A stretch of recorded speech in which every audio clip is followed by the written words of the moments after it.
Quiero tomarme un tiempo para mostrarles de manera visible ahora cuál fue el efecto. Lo que les mostré, las láminas anteriores, describe más o menos los primeros 80 años de la iglesia, ¿correcto? Más o menos lo que abarca el libro de Hechos de los Apóstoles. Pero ¿qué pasó después? ¿Qué pasó después con la iglesia de Hechos? ¿Qué pasó? ¿Cómo se dio? Yo quiero mostrarles cómo de manera práctica, esto les va a gustar mucho, a mí me entusiasma enseñar este tema. De manera práctica, la iglesia cambió la cultura del imperio más poderoso que había en ese tiempo, Roma. La cultura cristiana cambió la cultura pagana, la venció. ¿Cómo? Quiero explicárselos. Lo siguiente que ustedes van a ver es una recopilación de investigación histórica documental de qué fue lo que ganó al Imperio Romano. ¿Por qué la iglesia tuvo gran influencia en la transformación social del Imperio Romano cuando solo aproximadamente el 10.5% de la población seguía a Cristo? ¿Cómo fue posible que un 10% de la población, 10.5%, pueda cambiar todo un imperio? ¿Cómo lo hicieron? Veamos algunas premisas. Primero, el mundo está seriamente herido. La sabiduría humana y los recursos materiales no pueden sanarlo. ¿Están de acuerdo conmigo? A ver, piensa lo que acabo de decir. El mundo está herido. Y toda la sabiduría humana y todos los recursos que tiene el hombre hoy día no pueden sanarlo. Mientras más ayuda levantamos para la gente pobre, más pobres hay. Mientras más tratamos de frenar la violencia, más violencia hay.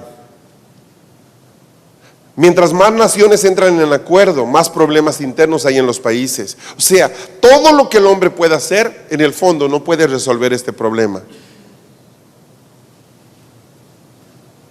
Premisa número 2.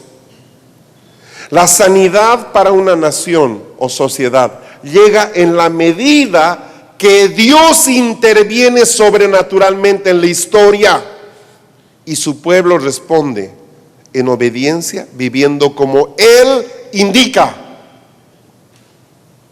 Son dos premisas vitales.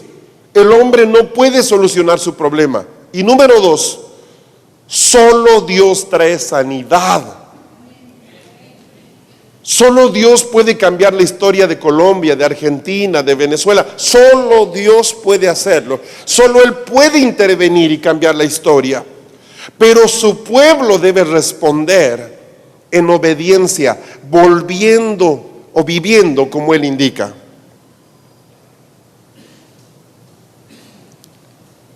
La perspectiva bíblica, sin embargo, sostiene que una nación o sociedad no es sanada por la sabiduría o creatividad humana o clamando a los espíritus, sino por medio de la intervención de Dios y la obediencia del hombre. Dios se lo reveló a Salomón: si se humillaren mi pueblo sobre el cual mi nombre es invocado, y oraren y buscaren mi rostro y se convirtieron de sus malos caminos, entonces yo oiré desde los cielos y perdonaré sus pecados y sanaré su tierra. Premisa 3. Premisa 3. La Biblia es la revelación de Dios para nuestra sanidad. Diga conmigo, la Biblia es la revelación de Dios para nuestra sanidad.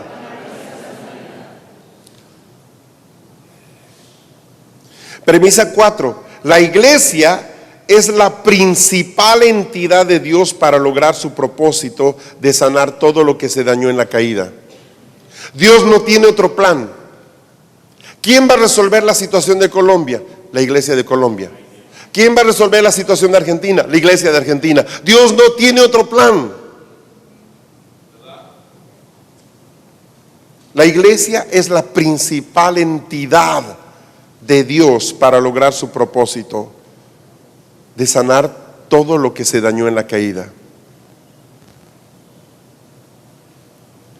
¿Cómo cambió, después de haber visto esas premisas, cómo cambió la iglesia a la antigua Roma? ¿Cómo hizo? Una iglesia de gente perseguida, de una minoría. Hagan este recorrido conmigo, les va a gustar. Después de haber investigado, muchos historiadores sacaron las siguientes conclusiones.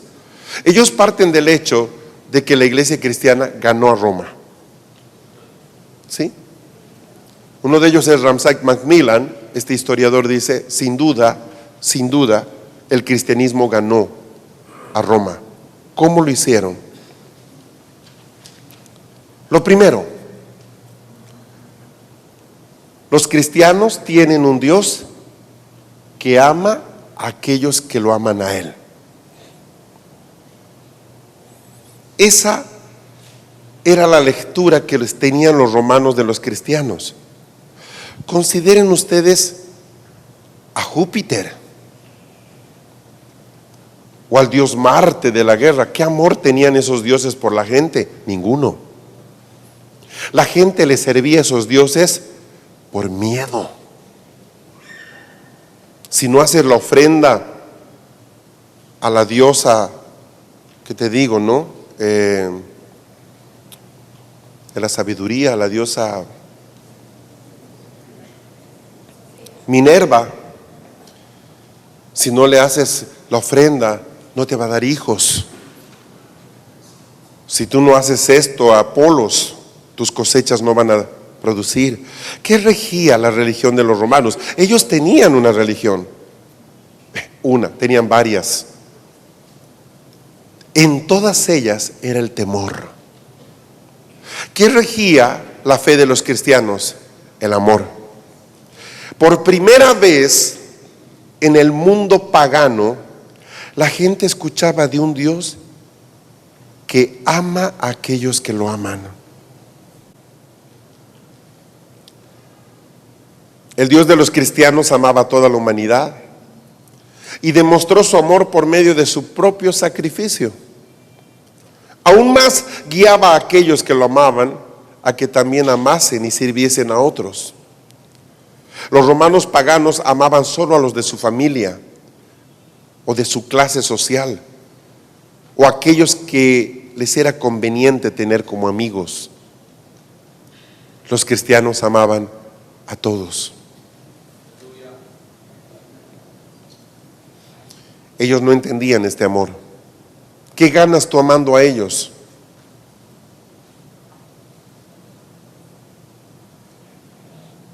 Muchas veces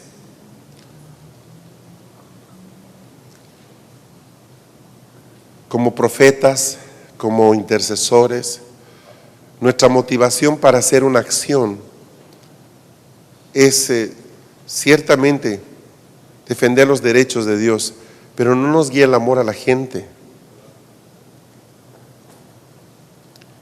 Toda acción de intercesión es por amor a la gente. Es para que la gente que está bajo velos de oscuridad venga a la luz, conozca a Dios. ¿Por qué estamos peleando por la puerta norte del continente? Porque amamos a la gente. Queremos que la gente conozca a Dios, cambie su vida. La motivación correcta para la obra del Evangelio es el amor, no es la competencia. Porque quieres un ministerio. Quiero servir a Dios. ¿Por qué quieres servir a Dios? Porque Él me salvó. ¿Por qué crees que te salvó? Porque me amó. Ok, ¿por qué quieres servir a Dios? Porque lo amo. ¿Por qué quieres un ministerio? Porque lo amo. El centro de los 5 ministerios es el amor. Número 3, el cristiano tiene una cultura libre de diferencias étnicas y de clases. Los cristianos no se separaban de acuerdo a su rango social o grupo étnico. Pablo dice, ya no hay esclavo ni libre. Los romanos se preguntaban por qué un hombre noble permitía que su esclavo se refiera a él como hermano. No les entraba en la cabeza. La iglesia creó un patrón de relaciones humanas que no existía en la Roma anterior al cristianismo. Fue un shock.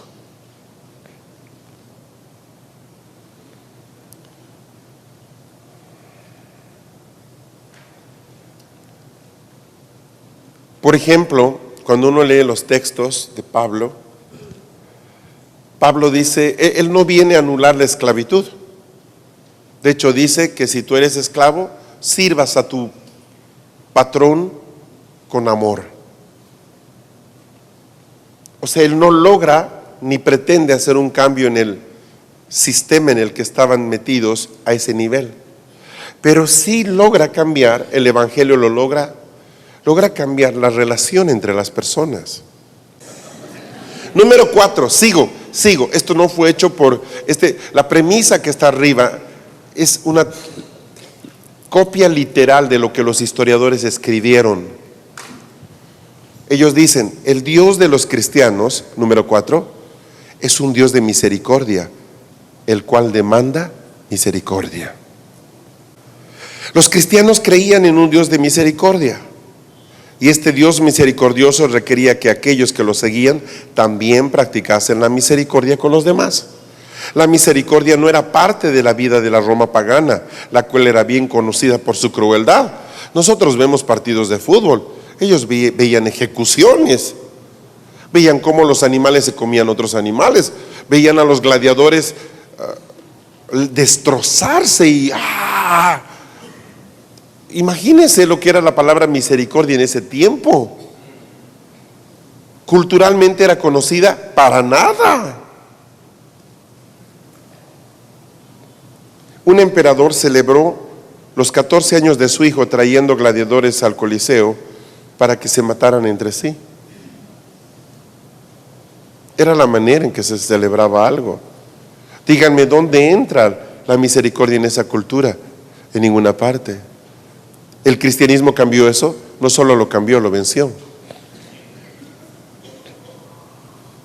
Impresionante. Número 5. En el cristianismo, dicen los historiadores, los hombres han de amar a sus esposas como a sí mismos. Eso, ve usted el Islam. Ve usted a las tribus, a los pueblos, a los guajiros o quien sea, a los incas o a los mayas. Las mujeres son objetos. Los romanos se reían de la perspectiva cristiana de que los hombres deberían amar a sus esposas e hijos. Los hijos eran una propiedad y podían hacer lo que quisieran con su propiedad. Podían incluso matar a sus hijos sin que ellos tengan ninguna consecuencia legal. Wow. Entonces, cuando ellos ven gente que ama a sus esposas como a sí misma, a sí mismos, a sus hijos con un amor impresionante, imagínense cuántas estructuras se van cayendo.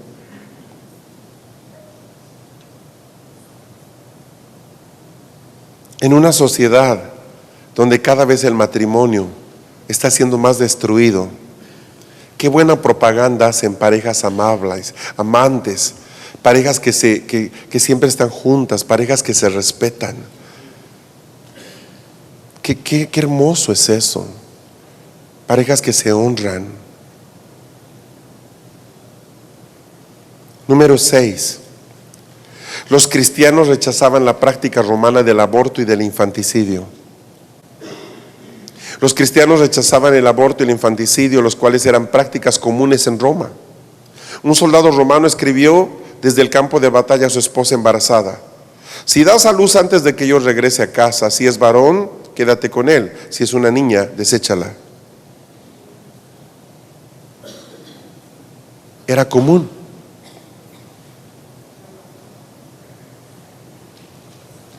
Escúcheme esto: los cristianos tenemos mucho respeto por la vida humana, porque partimos del criterio de que Dios es el Padre de todos los espíritus.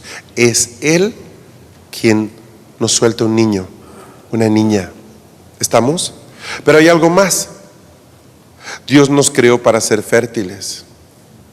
No basta que nos casemos y por servir al Señor no tengamos niños. Ese no es un pensamiento correcto.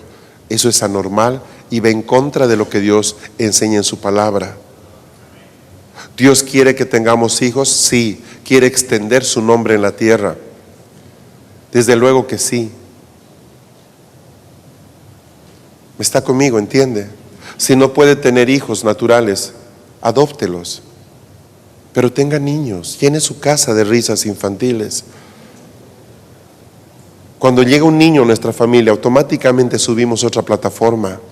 Por primera vez entendemos lo que significa para Dios ser padre. Es algo que uno no entiende cuando no tiene hijos. Solo ahí yo entendí, cuando recibí a mi primera hija, lo que el Señor pagó cuando envió a su hijo para que lo mataran. Yo no enviaría a mi hija. Era un tesoro.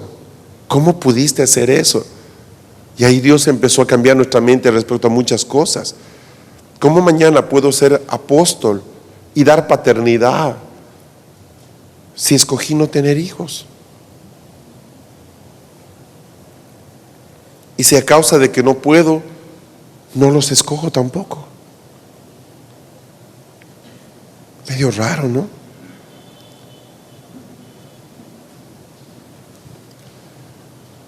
Docenas de esqueletos de bebés fueron encontrados en las excavaciones de una cloaca romana.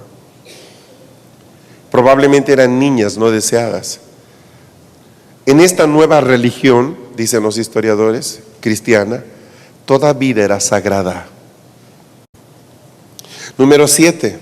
Los cristianos aman a otros a pesar de riesgos personales. Los cristianos deberían amar a los demás, incluso a aquellos fuera de su fe. Wow.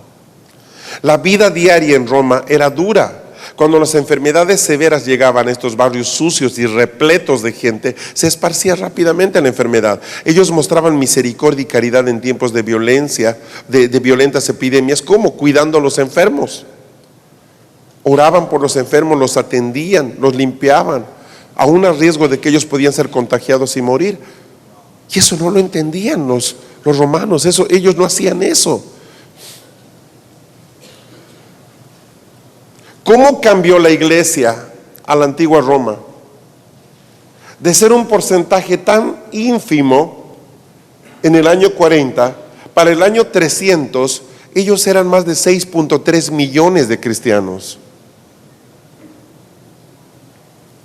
Perseguidos, después de 10 persecuciones tremendas. Fue un crecimiento extraordinario.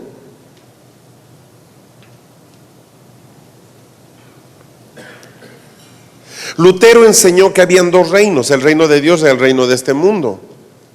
Juan Calvino visualizaba la iglesia como una pequeña sociedad dentro de una sociedad más grande, como un embrión de lo que representaba un nuevo orden y un nuevo diseño total del mundo. Cuando a comienzos de 1550 60,000 refugiados inundaron Ginebra desde Francia, Calvino fundó un ministerio privado con bases en la iglesia que se convirtió en un modelo a través de toda Europa. Este ministerio atendió un amplio rango de necesidades, sirviendo al enfermo, al huérfano, al anciano, los incapacitados, los viajeros, los ancianos, los discapacitados, los enfermos terminales. Dios lo hizo a través de Lutero. Lutero o Calvino administró Ginebra por más de 20 años. Se dice que en Ginebra no había ni siquiera 3% de no creyentes. ¿Y sabe qué es interesante? ¿Sabe cuál es la sede de la mayor cantidad de organizaciones mundiales en este momento? Más de 250 organizaciones mundiales. ¿Dónde tienen su base de operaciones? En Ginebra, Suiza. Ginebra. ¿Por qué? Dios utilizó a Calvino para poner una plataforma en esa sociedad que hasta el día de hoy la gente reconoce que algo hay ahí que es señal de seguridad, de estabilidad, de compromiso, de imparcialidad, de justicia. Vea usted dónde está la Central Mundial de la Cruz Roja. Vea usted, todos están en Ginebra. Dios utilizó al estadista William Wilberforce para hacer avanzar la abolición de la esclavitud en Inglaterra. Wilberforce consideraba a John Wesley como su padre espiritual y tomó esta posición debido a sus creencias. El primer año en que Wilberforce introdujo la ley de la abolición en el Parlamento estaba virtualmente solo. Continuó introduciendo esta ley contra la esclavitud por más de 30 años y cada año más parlamentarios votaban a favor de ella. Durante este mismo periodo, el avivamiento wesleyano se esparció por toda Inglaterra y eventualmente la ley fue aprobada. La iglesia moderna también ha experimentado esto. Los misioneros del siglo XIX llevaban en sus viajes bolsas de medicinas y semillas junto con sus Biblias. Llevaron el café y el cacao a Ghana. Erradicaron el sarampión, la malaria y la lepra de Tailandia. Respondieron a la problemática de los trabajos forzados en el Congo. En la China confrontaron el comercio de opio, las prácticas de atar los pies y la exposición de niñas bebés a la muerte. En la India lucharon contra la quema de viudas, el infanticidio, la prostitución en los templos y el sistema de castas. Edificaron pozos y escuelas. Virtualmente todos los movimientos misioneros estaban involucrados en lo que hoy se llama desarrollo comunitario, y como parte de la comunicación del evangelio cuidaban de la educación, la salud, la agricultura y mejoras sociales para el menospreciado y el oprimido. Los misioneros de Hawái evangelizaron y protegieron a los habitantes de las islas de la explotación económica y sexual de los mercaderes, marineros y comerciantes. David Livingstone deseaba evangelizar África y demostró un gran interés por la economía y el desarrollo de las aldeas apartadas. Mujeres coreanas y chinas sirvieron como mujeres Biblia en sus países, teniendo un gran impacto en el crecimiento de la iglesia y en el estatus de las mujeres en su sociedad. Un antropólogo comparó dos aldeas remotas en Brasil, una que se benefició del evangelio y el liderazgo de desarrollo comunitario de los misioneros. La otra aldea vivió de acuerdo a su religión tradicional. La primera aldea estaba avanzada en casi todas las áreas, la segunda aldea estaba decayendo en casi todas las áreas. El rasgo más prominente del siglo XIX en Kerala, India, fue el avivamiento en la educación, lo cual transformó a la sociedad del medievalismo al modernismo. La Sociedad Misionera de Londres fue pionera de un trabajo de enseñanza para las niñas, no tan solo para educarlas, sino también para elevar a la mujer de su bajo estatus en la sociedad. En pocas palabras, la iglesia tiene la capacidad de generar una cultura nueva. La iglesia colombiana puede educar a los niños que hoy día están criándose en la violencia y mostrarles de que el trabajo es honroso. La iglesia en Argentina puede hacer que se recupere el interés por la educación superior en los jóvenes que hoy día no están orientándose en ese país a hacerlo. La iglesia en cada país puede ser un instrumento de transformación. Hay cientos de testimonios que hablan de esto. ¿Se puede cambiar una cultura? Sí se puede. Sí se puede. El ejemplo más grande lo tenemos en el cristianismo. 300 años después, este gran monstruo que era Roma cayó. Surgieron otros problemas, sin duda que sí. La iglesia bajó la guardia, sin duda que sí. Pero es evidente que el objetivo se logró. ¿Cuál es la mayor muestra de que la iglesia venció? Estamos aquí 20 siglos después.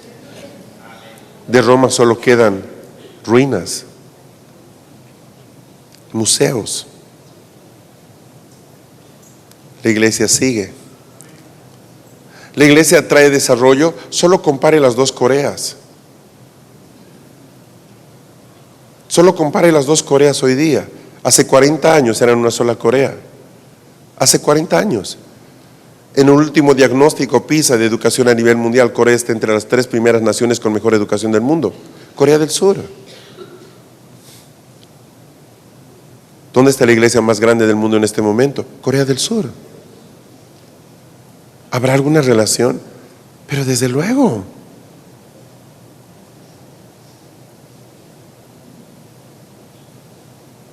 ¿Podemos hacer un cambio? Sí. Sí. Sin duda. Sin duda que sí. La iglesia de Dios tiene el código genético para destruir toda la estructura que el enemigo ha levantado, haciéndonos caer en el engaño de que es inamovible lo que el diablo ha edificado. Yo creo en eso. La victoria de esta reunión va a ser el hecho de que su congregación empiece a cambiar, de que hay una cultura nueva mañana. Somos muy pequeños, somos un porcentaje mínimo de la población, pero esta historia empieza con 12 personas. No fue un gran grupo. Les puedo asegurar que estamos en una situación de más ventaja en relación a la que tuvieron los primeros apóstoles. No somos esclavos, no somos una nación ocupada, somos libres, tenemos libertad de asociación, podemos decidir nuestro futuro. ¿Por qué se levantan los tiranos cada cierto tiempo? Para que la iglesia recuerde cuál es su papel, para que nos volquemos al Señor y veamos qué estamos haciendo mal. ¿Por qué permite la iglesia que el mal se enseñoree de un país? ¿Cuál es el antídoto contra el mal? La iglesia. La iglesia.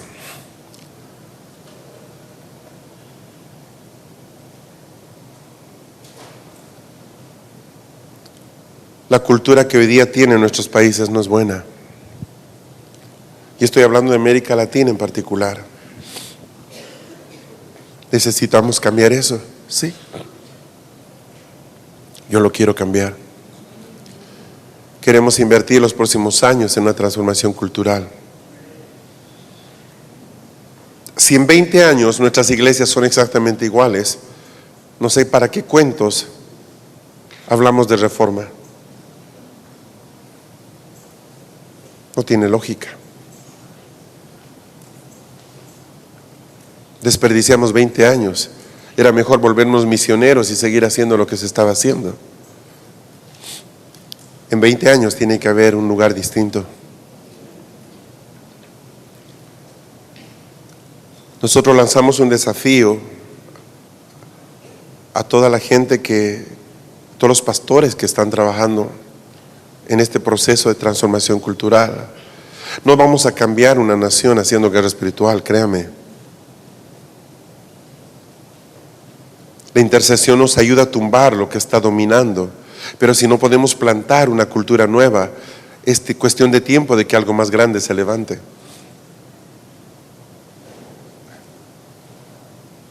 Y eso es darle un protagonismo a las tinieblas que no tiene, ni tiene el derecho de tener. El desafío que Dios nos dijo es de que nosotros en 6 años podemos tener una iglesia con una cultura nueva. Entonces yo los desafié a los pastores, les dije, ¿qué tal si para el 2020 somos iglesias con una cultura de reino?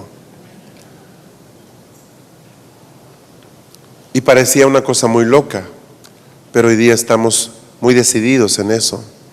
Y el próximo año, 2014, vamos a empezar el proceso que esperamos terminar el 2020 con iglesias con un diseño de reino. Eso es lo que vamos a empezar el próximo año. Si no hubiera eso, no me animaría a mostrarles esta última lámina o estas últimas láminas. Porque es hacerles ver lo que se hizo. Pero ¿qué vamos a hacer nosotros mañana?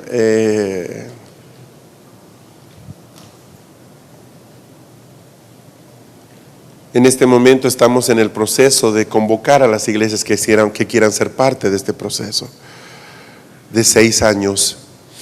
Dios nos dio un modelo en base a los días de la creación de cómo debemos establecer un nuevo patrón cultural. Y en este momento estamos justamente diciendo a los pastores que quieran, avísenos para empezar el proceso con ustedes.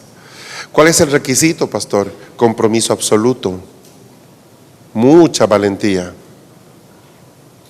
y el deseo, el firme deseo de cambiar nuestra generación. Eso es todo. No es un tema de dinero, no es un tema de compromisos humanos, es un tema de de compromiso con Dios, específicamente con Dios. Entonces, si usted no conocía de este proyecto y se ha enterado hoy, mándeme un correo. Puede escribirnos al correo de fuente@querigma.com y me dice: mire, yo soy pastor de tal ciudad, de tal país, mi nombre es fulano de tal, quiero ser parte de este proyecto. Somos más de 50 iglesias en este momento que ya estamos preparándonos para arrancar, y vamos a empezar el próximo año, justamente para la Pascua.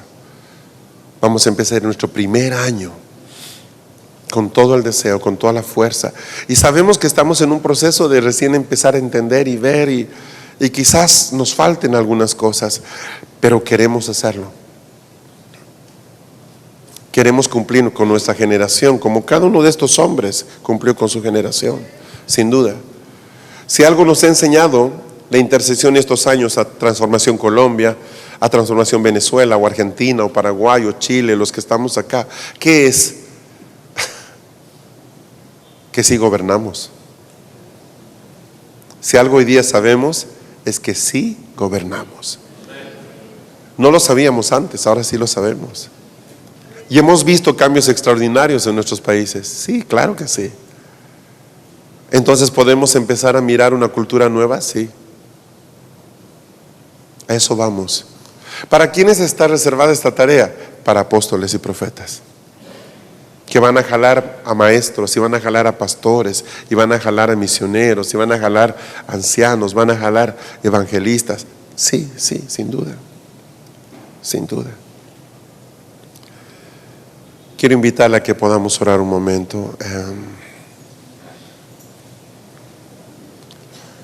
No habría un norte de todo lo que hemos compartido hasta ayer, hasta la sesión de ayer, si es que no vemos lo que hoy día hemos hablado.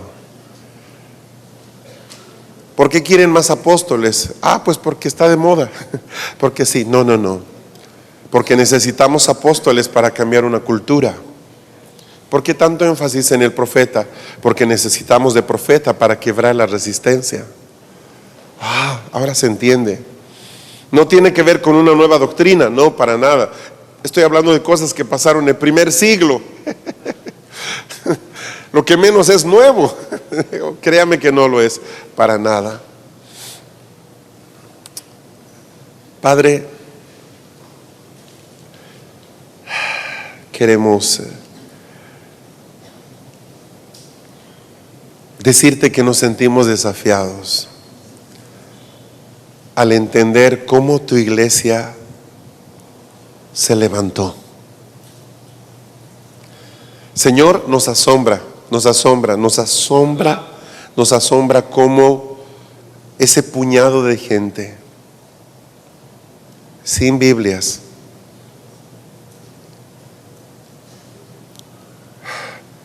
sin muchas posesiones, sin siquiera ser dueños de sus vidas, lograron tanto. Nos asombra. Hoy día podemos decir: eras tú en ellos. Sí, sin duda. Y queremos decir: Señor, sé en nosotros.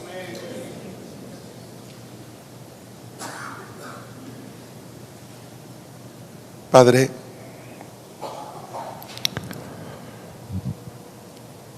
bendecimos tu nombre en la historia,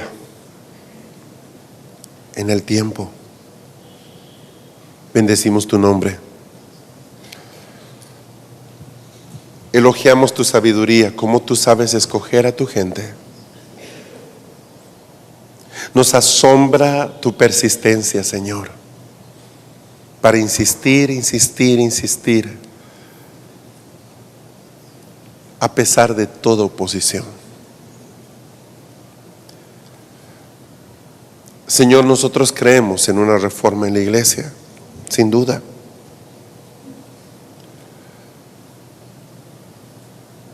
Y creemos que la reforma que viene no es una reforma de doctrina, es una reforma cultural.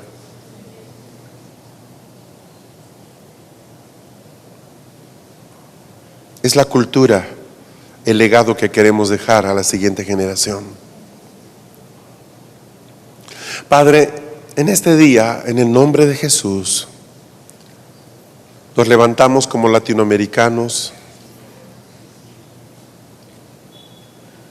para decirte que nos tomes en cuenta para lo que quieres hacer. Señor, queremos ser parte de esto. Sabemos que tenemos muchos defectos como latinos, lo sabemos. Somos conscientes, nuestras debilidades están delante de nuestros ojos, Señor. Pero queremos ser parte de esto, Señor. Queremos de este lugar del mundo de donde nadie tiene mucha expectativa, Padre. Donde no tenemos muchos premios Nobel, no tenemos muchos trofeos. Queremos decirte que cuentes con nosotros, con los ministerios que nos has dado, con la autoridad que has puesto en nosotros. Queremos decirte que queremos trabajar en esto, Señor.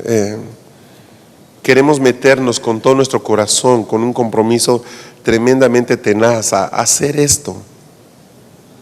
Y Señor, nos va a dar seguramente temor muchas veces y vamos a querer mirar atrás y quizás volver sobre nuestros pasos. Pero en ese momento te rogamos que nos hagas recordar lo que acabamos de hablar, de cómo una pequeña población, menos del 10%, lograron cambiar un imperio.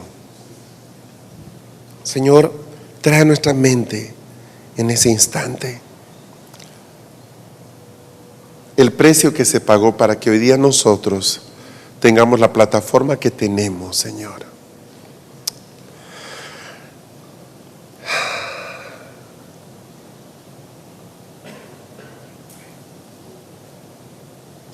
Refresque en nosotros el amor, Señor. Padre, fertiliza nuestra tierra constantemente con amor, para saber sin duda que estamos por la motivación correcta, que estamos haciendo esto que ya de por sí es difícil, pero lo estamos haciendo por lo que es correcto hacer, porque te amamos.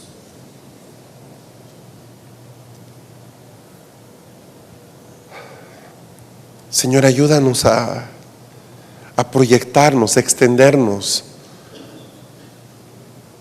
A todos los que estamos entendiendo una voz de reforma, no simplemente a anhelar, Señor, enseñar esto a otros, sino proyectarnos en los que están influenciables a nuestro alrededor, poniendo en ellos el anhelo, el celo, el deseo de que tú seas lo primero. Y de que lo que logremos al finalizar todo este esfuerzo y trabajo no sea, Señor, una iglesia grande, simplemente un grupo de gente que camine en una dirección, sino que tu nombre es conocido y perpetuado.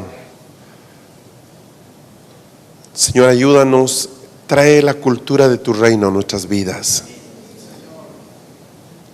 Remueve de nosotros tanto aparato, tanta cuestión, Señor, que tantas muletas que tenemos para explicarnos nuestra incapacidad. Remuévelas de nosotros y haznos gente objetiva en la dimensión de lo que tú quieres.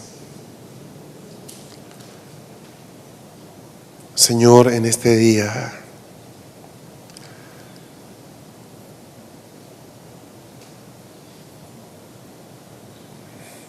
una vez más, como hace tanto tiempo, te decimos, úsanos, aquí estamos. Un día te escuché y te seguí, Señor. Quiero seguirte siguiendo, donde tú vayas, donde quieras llevarme.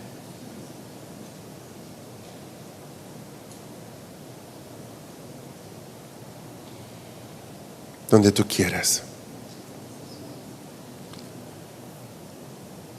Renuncio a toda estructura de rechazo que me hace ver lo que me falta. Y me establezco en una plataforma de certeza en lo que tú has hecho en mi vida.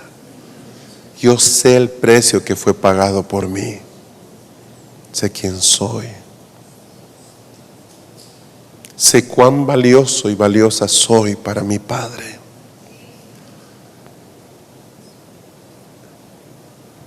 Y mirándote adelante, Señor, mirando con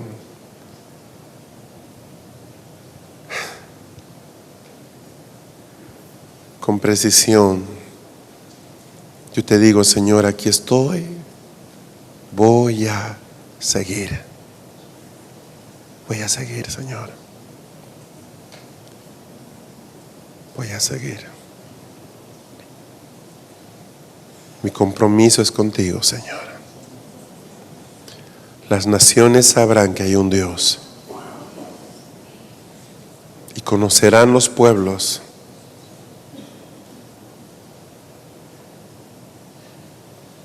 y el temor tuyo caerá sobre ellos, para que te invoquen y te conozcan. Y el injusto se arrepentirá y reconocerá su injusticia y se volverá a ti.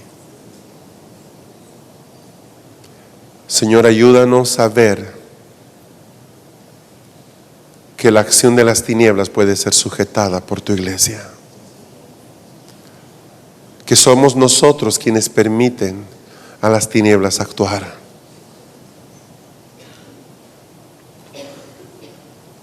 Te honramos a ti, amado.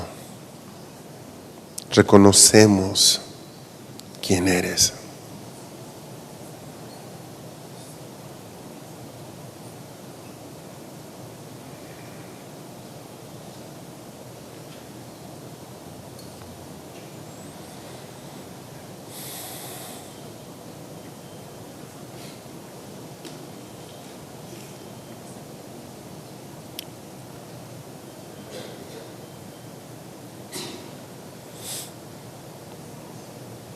En el nombre de Jesús.